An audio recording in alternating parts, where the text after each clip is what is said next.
God ain't happy that she broke, apparently. So it's the day after this has been disassembled, and I thought I'd go over something a little bit troubling that we found. So basically, with this rod, how it's bent, a couple different spots, it's actually twisted just a hair. But here's what I think happened.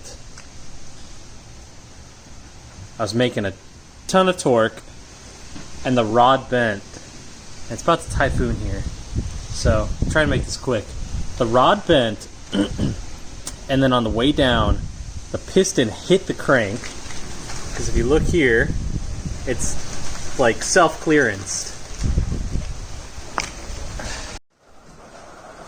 Had to shut the garage because it's getting crazy out there. But anyways, the piston self-clearanced on the crank, but I think when it hit the crank, it tweaked this rod just a little bit. I don't know which direction.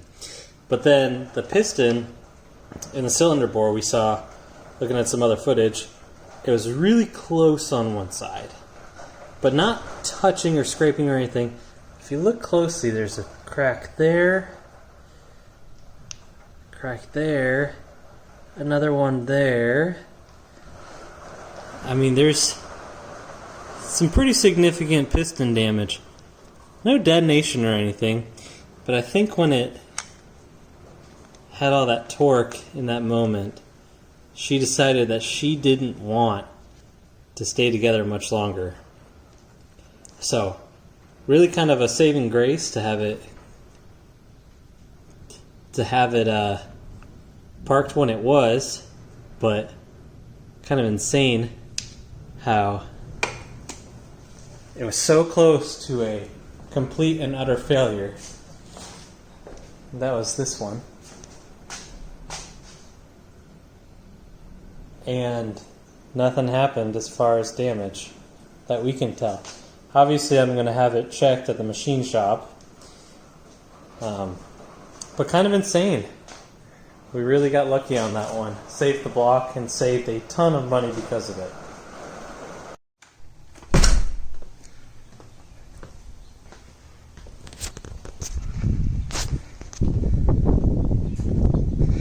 Got her loaded up, ready to go to the machine shop, make sure everything's good. I want them to kind of check out the heads and a couple other things that had oil touching it. As far as cleaning out a couple other things that are small, I'm not too worried about it. I may get another oil pump, but I'm going to open that up at another time and see if it's got any metal buildup in it. But crank still hasn't shown up. But I'm going to bring this as a kind of explanation, I guess. Jeez.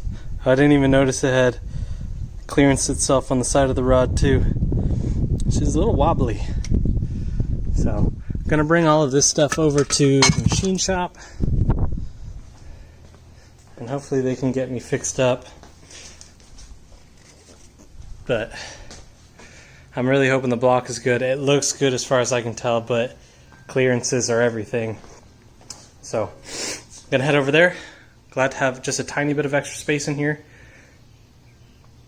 That was worse. Give me my Raptor noise. Alright, I'm out. Back at the house. I got a couple different things. This is, don't mind the mess everywhere, you guys know all about this. This right here is kind of an interesting piece. It's a crank pulley.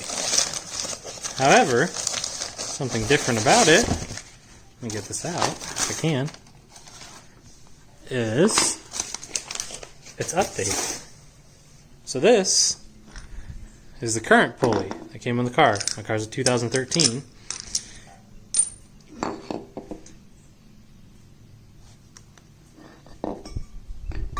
Notice anything different here?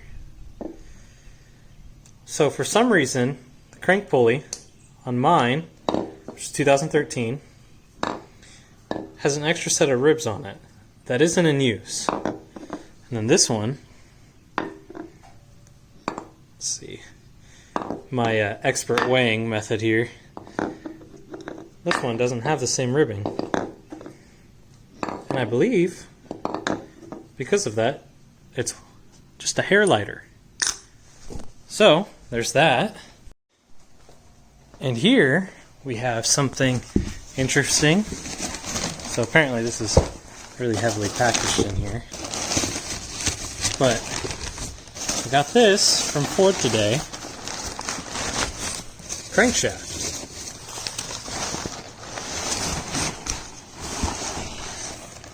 Not any crankshaft. Let's see if I can pull this thing out. It's a heavy bitch. This is a crankshaft out of a Raptor.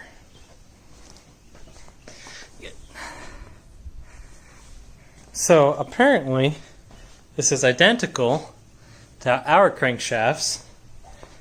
So let's take this one. This one's a little used in comparison.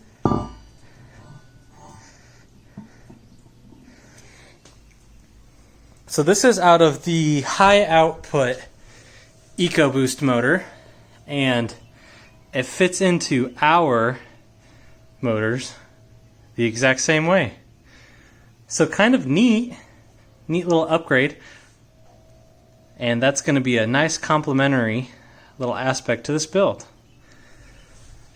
So that being said, we are one piece closer to having the motor back together.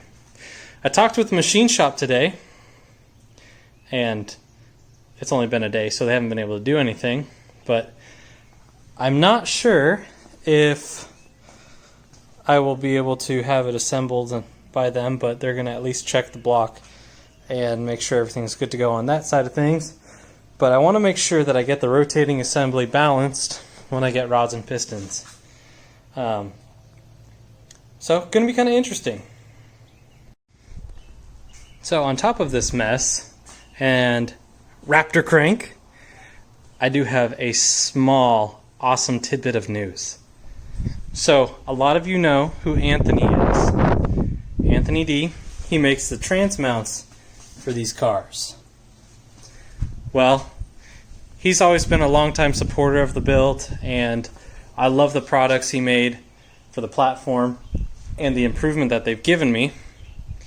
So I am super thankful to announce that he is sponsoring a set of rods for the build. So that means we've got crank and rods figured out as far as the build goes. So now we just got to figure out pistons. So assuming the machine shop comes back to me and everything's good to go, we'll just go from there. And if you guys didn't know, he actually sponsored the radials that I have on those wheels for the car also. Anthony's always been a big part of my build, and he's always just, he's never asked for anything in return.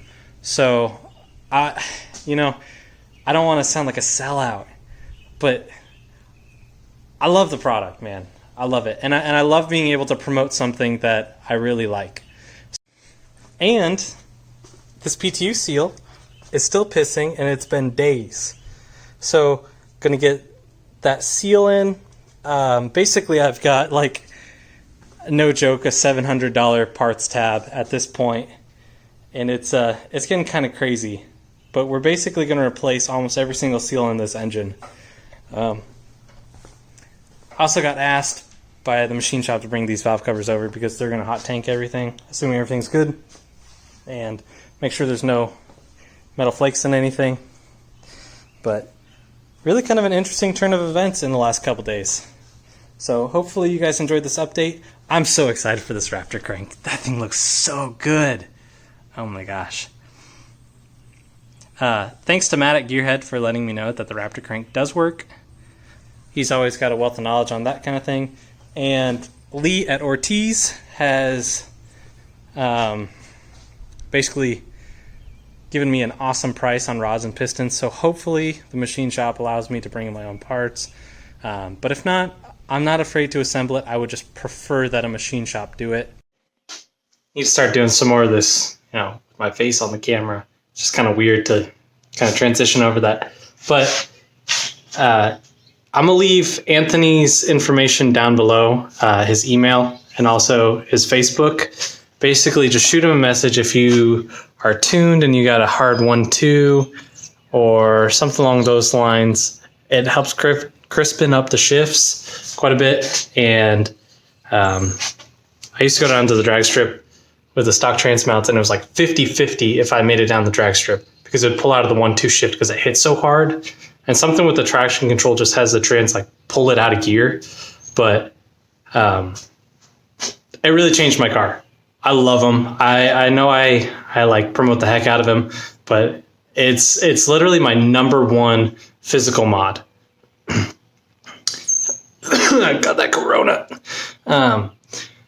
But like I said, thank you to Anthony for giving me the opportunity. Like I said, he's never asked for anything in return, and I really appreciate it. It's really going to help me go that much further. So hit him up if you guys are in the market for some. I'm not trying to like really push his product, but it's something I definitely believe in, and he's just given me an awesome opportunity here. And he never asked for anything in return. I said that I was going to, put him in this video, and he's like, do whatever you want. He said, do whatever you want. I don't really need anything. I just want to see you go faster. So thanks again, and I'll see you guys in the next one.